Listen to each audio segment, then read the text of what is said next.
એક ભાઈએ કહ્યું આખી દુનિયામાં ઘણા બધા અબજોપતિઓ છે અને મને કેમ તમે નથી બનાવતા?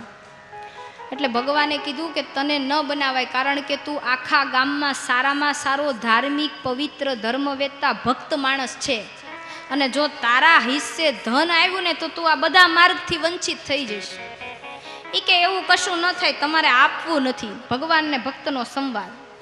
ભગવાન કે એમ? તો કે તું અત્યારે કે જુગાર રમે છે? તો કે ના. વ્યસન છે કોઈ? તો કે ના. ખોટું બોલે છે? તો કે ના. કોઈ સાથે ઝઘડો કરે છે? તો કે ના. હવે થયું એવું કે ભગવાને કહ્યું કે તારે ધન જોતું છે ને, ચાલ હું તને આપું છું, પણ માત્ર 1 અઠવાડિયા માટે.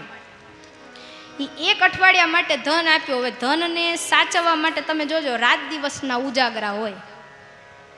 આપણે અબજોપતિઓને જોઈને મલકાતા હોય કે મારા કેવા જલસા કરે છે, કેવા ધનવાન છે, પણ એને પૂછજો કેટલી કલાક સુવા ને ક્યારે જમવા મળે છે.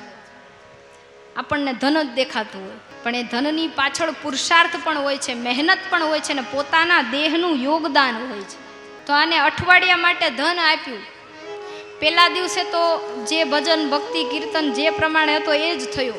પછી બીજા દિવસે બજારમાં ગયો, કેરી ખરીદવા ગયો. કેરીવાળાને પૂછ્યું કે ભાઈ શું ભાવ છે? તો કે 150 રૂપિયા કિલો. પ્રભુ તમે તો થોડાક મધ્યમ વર્ગના છો ને, તમે હમણાં કેરી ન ખાઓ, 100 રૂપિયા કિલો થાય ને ત્યારે લઈ જાજો.